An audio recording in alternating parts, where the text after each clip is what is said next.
Bonjour, alors on continue avec la collection Alien de Hachette Collection, donc avec ce numéro 45, une collection qui permettra de monter le xénomorphe du film de 1979 de Ridley Scott, Alien, et de faire une bébête d'1,20 m qui sera au 1/2. Et je rappelle à toute fin utile que je me suis abonné pour un ami qui ne pouvait pas s'abonner depuis son pays, donc du coup on en profite pour vous présenter tout ça, mais je ne monte pas la bébête en question. Si vous voulez voir le montage de l'Alien, je vous propose de découvrir, si ce n'est pas déjà fait, deux chaînes amies, à savoir donc Chris Collection qui monte régulièrement cet Alien sur sa chaîne, hein, voilà, mais également Le Monde d'Ilmic qui fait la même chose, et voilà, donc vous pourrez découvrir les joies du montage de cette bestiole sur leur chaîne. On se complète parfaitement puisqu'en fait ils montent effectivement l'Alien, et moi je précise quand même des choses autour donc du fascicule, des pages avec les articles, et je les commente, voilà, donc donc on se complète. Et puis pour autant je vais quand même vous présenter ce qu'il y a dans la boîte, un carton, voir quelles sont les jolies pièces qui s'y trouvent. Alors, on va voir d'un côté d'abord, de l'autre ensuite. Qu'est-ce qu'on a là? Encore des loupiottes, encore des petits détails, peut-être des veines, des vis. Voilà, et puis ça s'arrête là, il y a un petit fond là. Non, je pense qu'en fait c'est peut-être les doigts. Bon, on verra. On verra ce que nous dit le fascicule, où il y a des aimants aussi. Voilà, ça c'est d'un côté. Ça m'étonnerait pas qu'il y ait quand même le reste de la mimine là-dedans. Autre chose, et ben voilà. Donc, un bout de mimine de la main droite. Et donc, un morceau de peau de l'avant-bras. Voilà. Donc effectivement de bien belles pièces, si ce n'est, je reviens pas là-dessus, mais là les griffes, là on est d'accord avec Ilmic, hein, c'est quand même pas très beau. Mais bon, à l'occasion on verra si je vous présente comment améliorer ça. En attendant, on a vu les pièces, maintenant on va voir le fascicule. Alors, numéro 45. Main droite, crâne, l'attaque des facehugger et le mystère de la matière noire. Bon, alors, donc effectivement, peau du radius, partie arrière droite de la main, doigt droit. Donc c'est bel et bien des pièces des doigts. Ok, bon, bah ça fait toujours plaisir d'avoir confirmation, effectivement. C'est cool. Voilà, et les LED, c'est évidemment pour le crâne. Voilà, donc l'attaque des facehugger. Parmi les scènes cultes d'Alien le Retour, la séquence du laboratoire médical où Ellen Ripley et Newt sont attaqués par deux facehugger est certainement l'une des plus intenses et effrayantes. Voilà. C'était censé être un moment de paix. Ellen Ripley s'endort aux côtés de la petite Newt dans le laboratoire médical.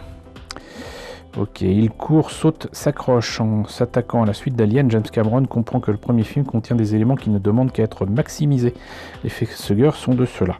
Dans le long métrage de Ridley Scott, la créature n'était réellement active que lorsqu'elle sautait au visage de Kane à l'intérieur du vaisseau extraterrestre. J'ajoute que en plus, il saute au visage, mais il faut quand même rappeler que Kane... il est en combinaison, donc le facehugger a trouvé le moyen de creuser son chemin dans le scaphandre de Kane, ce qui est quand même déjà pas rien.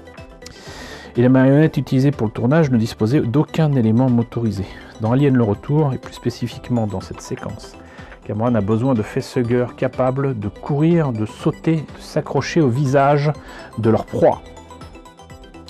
C'est l'équipe de Stan Winston, responsable des effets spéciaux, liés aux créatures, qui se charge de satisfaire les demandes du réalisateur, avec notamment sous ses ordres Alec Gillis et Tom Woodruff Jr., dont on a déjà parlé je crois, qui reprendront les rênes dans les films suivants de la saga. Pour donner l'illusion que ces deux facehuggers évoluent librement, on a conçu 6 versions différentes de cette créature afin qu'elle devienne un personnage à part entière, explique Stan Winston dans le making-of officiel du film. Il poursuit, on n'a pas changé la créature, on lui a donné plus de possibilités.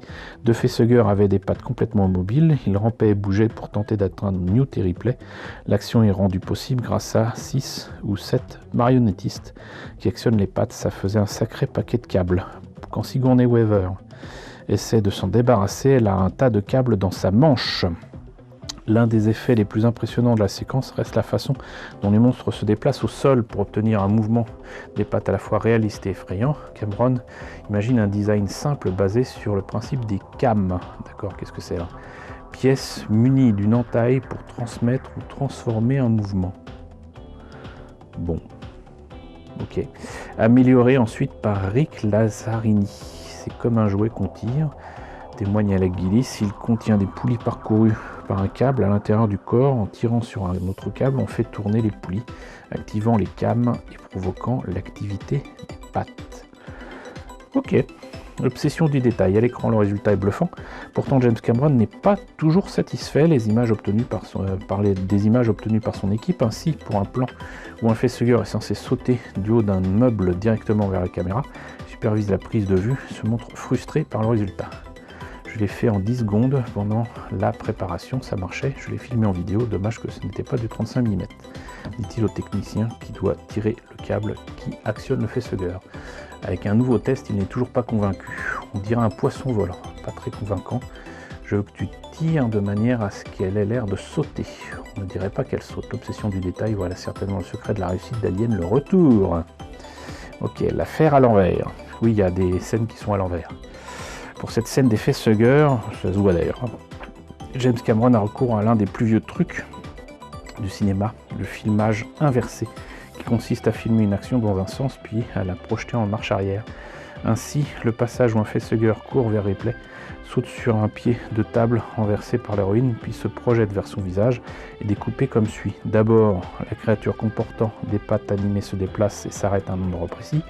Un plan sur Ripley est inséré en coupe, puis on voit le facehugger s'élancer sur le pied de table. En fait, la facehugger mou a été placée sur le pied, puis tiré en arrière par un fil invisible qui passe dans un œillet fixé à l'endroit où la créature mobile s'était arrêtée.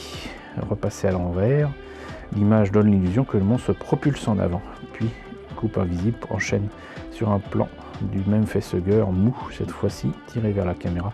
L'illusion est parfaite. Dans la scène, le système anti-incendie a été déclenché et de l'eau tombe donc du plafond. Lors du plan inversé, elle s'écoule à l'envers, mais le montage est si rapide que ce détail est indétectable. Bah, je suis désolé, je l'ai vu. Voilà. Donc, qu'est-ce que la matière noire?